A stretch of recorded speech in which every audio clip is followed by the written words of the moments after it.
have the honor to be here with Art Warner, the son of a diplomat in Japan in 1941-1942. Art, welcome to this interview. I really appreciate you spending this time with us. Thank you very much. Please tell us a little bit about the experience of your father being in Japan during such a difficult time for the United States and the world, actually, during the Second World War. Tell us a little bit about the experience he had to live there. Right. Well, he was, as you say, he was a diplomat, and he became a Japanese language officer, and he was assigned to Japan. He had started his career in Tokyo in 1935, and my mother, whose brother was in Japan at the time, came over to visit her brother and met my father, and they got married in Japan in Tokyo in 1936, which was just before, Pearl Harbor happened and everything. So we were living in Japan. My father then was assigned to Kobe, and as the war started to heat up, all of us dependents had to go home. So we went home, I believe in 1941. We took a ship home in March, but my father had to stay in Japan. And so when Pearl Harbor happened on December 7th, of course we were very anxious living in the United States. We weren't quite sure what had happened to him. But as it turned out from this diary, you can see what happened.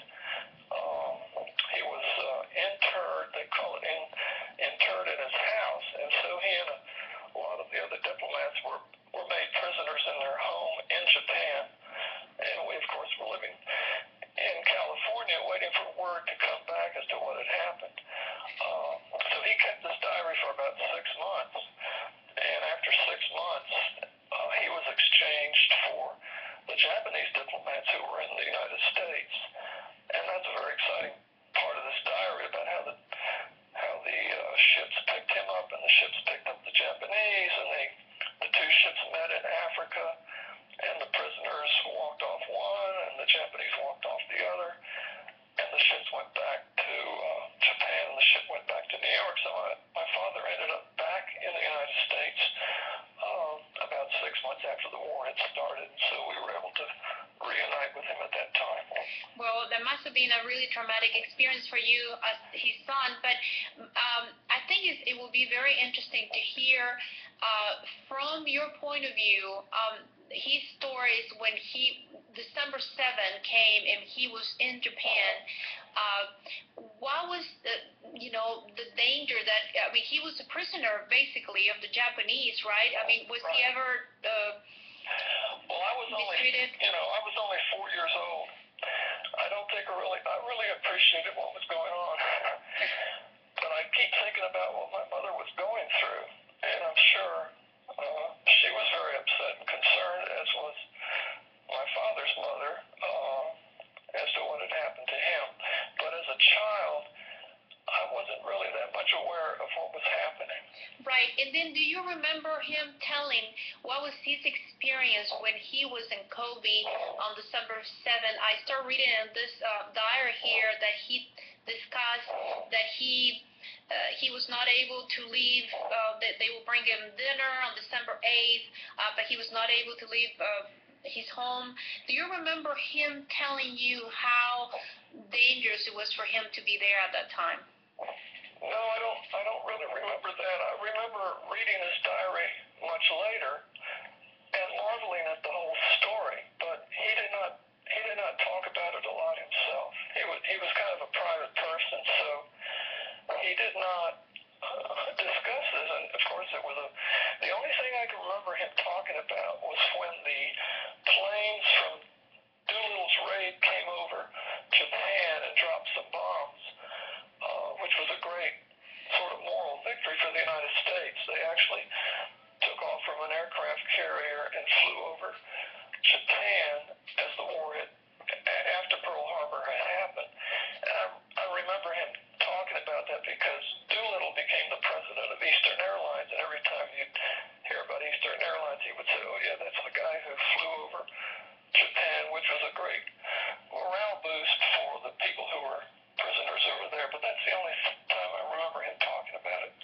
right?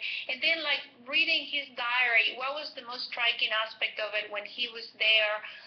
Do you remember reading, and I haven't had the chance to really read all this, but just starting to read is very nerve-wracking to think that he, as a diplomat, had to be there on December 7th and had to, for what it says here, he had to stay there until August of 1942. So it was a long time. He had to be there, almost 10 months, right? I was very struck by the fact that he was very, how should I say it, aggressive. He did not sit back and take this lightly. He kind of would be proactive about interacting with the people who were watching him or the people who were waiting on him and so forth. He did not sit in a cell and cower or anything. He kind of would demand his rights. I thought he was very brave he didn't worry about the consequences. He kind of would say, well, what's going on? Or he would, I think they had at a point there they had to fire the cook or something. There were all these little incidents where he did not sit back and take it lightly. He kind of stood up for his rights. So I was really impressed with that. Yes, yeah, that is impressive. And that's good to know also that Japanese, even, they didn't really became aggressive, and they actually fired the cook. I mean, that's pretty, that shows there some treatment, special treatment for the diplomats in from the United States. I was very surprised because I've heard other stories about, like, when soldiers are taken prisoner. There's a book that was just written called Unbroken by Laura Hillenbrand, and she talks about people who were captured, like airplane pilots who would crash in the water, and the Japanese would pick them up and take them back to prison, and they were very poorly treated. So this diary is a completely different impression. Yes. Because the Japanese treated him, like you said, very well. And I guess they were concerned that we would treat the Japanese here very well, too. So. Right, exactly. Yeah, that probably has something to do with it. And so did he ever have the chance to leave his house during those 9 months that he stayed there? Yeah, they even had they were able to get out and play tennis, for example. They would meet with other people in the community. So yeah, he got to get out and do things. He wasn't completely locked up in the house. Oh, that's good to know. Did he have any contacts or any connections with the government of the United States at that time, or that was completely forbidden? I believe through other embassies. I think there was another embassy that he would touch base with. If I remember this, it's been a while since I read this, but I believe he talks in here about the government's policy, and he would go ask questions, and I think there were other people from other embassies, like the Swedish embassy, or not the Swedish, but the Swiss embassy, who were not at war. And so there were neutral people that you could talk to. And then he would just talk to people about what was going on. And so he sort of figured out some of the things that were happening. So. Right, but he was never treated as perhaps an exchange prisoner that they could exchange for Japanese prisoners here. He was never treated that way. In other words, after a certain period of time, he was free to go without any sort of exchange, or he had to go through something like that. No, they were kept together, but I'm just saying they were not mistreated, but they would get information, and eventually at the end of this 6 months, they were told they were going to be exchanged for the Japanese. And so all of them had to get on this ship. And so that was a very trying moment, because then they had to, in the middle of the war, they were going to get on a ship in Japan. So I can imagine that must have been very trying for them to sail out of Tokyo on a ship through places where, the Americans were trying to get and bomb and fight and so forth, and go to the Philippines, which was under attack, or go to... So I'm sure it was a very scary moment when they got on that ship, Oh, I can imagine. So did he have to go through Philippines or directly to New York? How was that trip? They came through the Philippines, through India, through to Africa, and it was a place called Lorenzo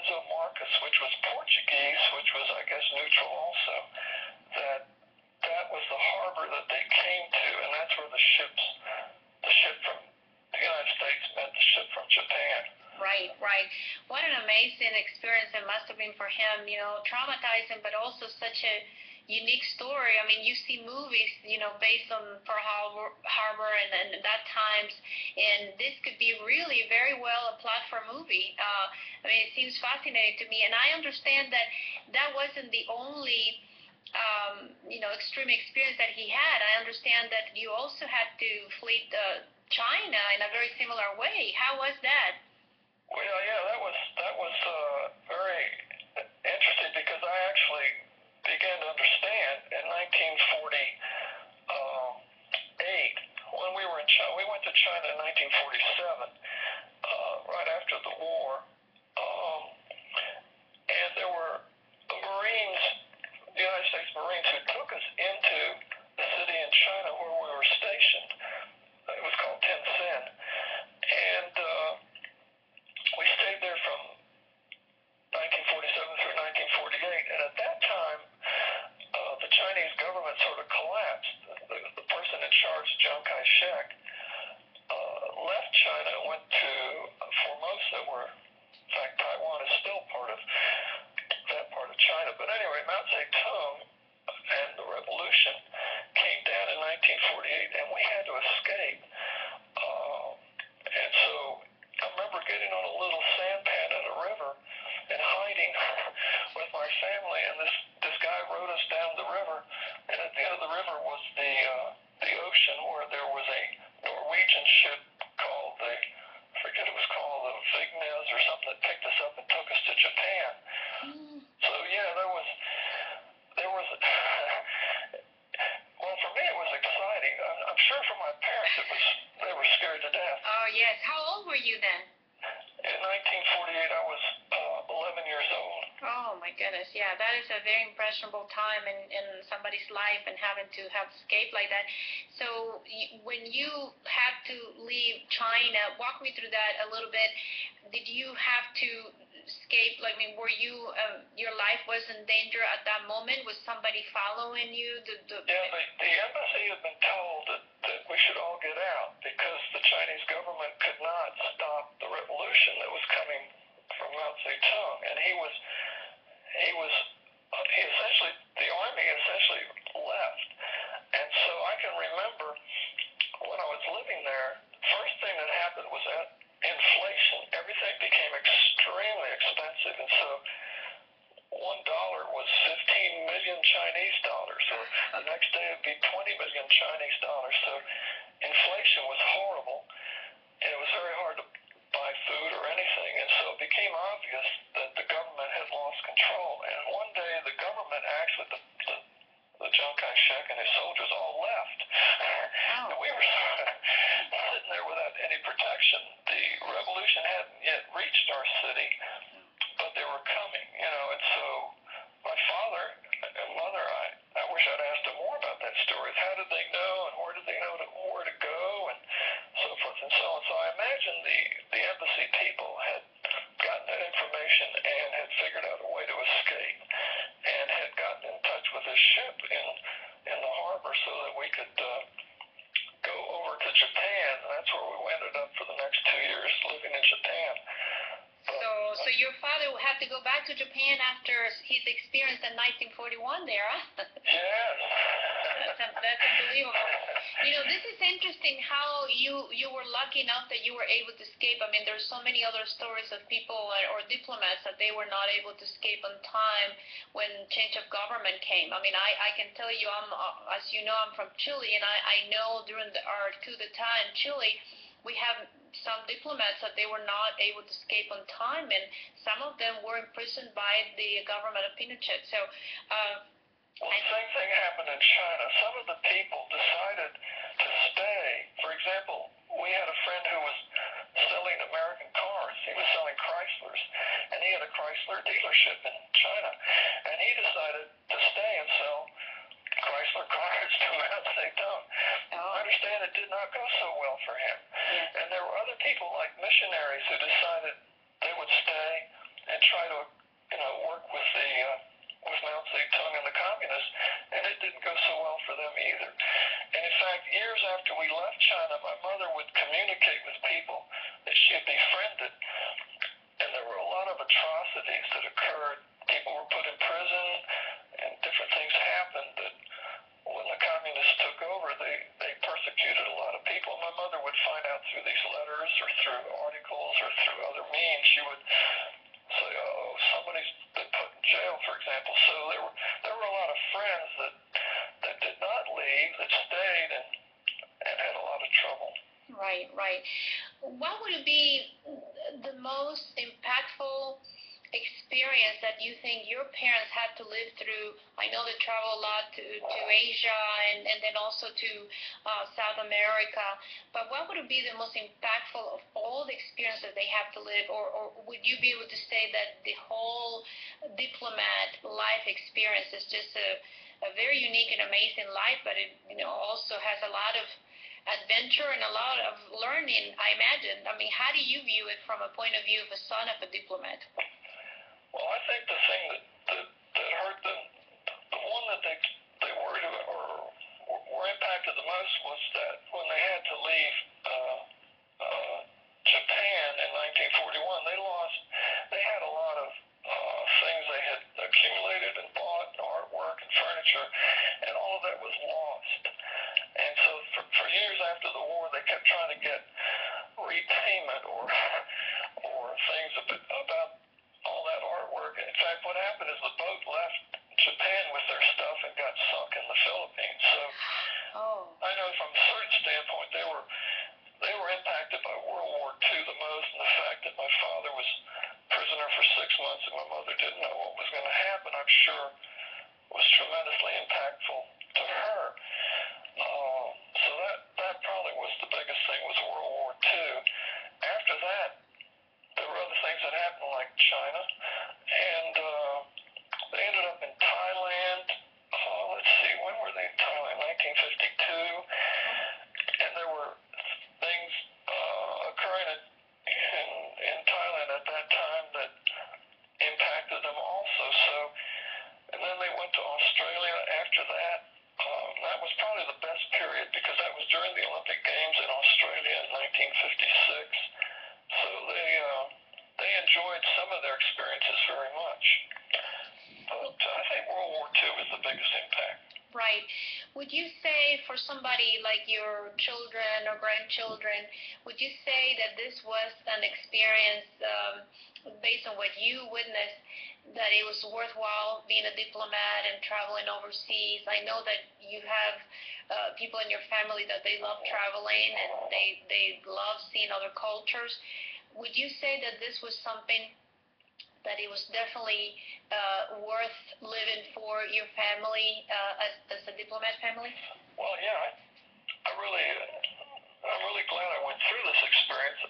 I think when I look back on it, though, I think it made my father an extremely flexible and person who really appreciated other cultures. I think the biggest impact for me traveling around the world like this was to live and see different cultures, and how, as my father used to say, a man's a man for all that.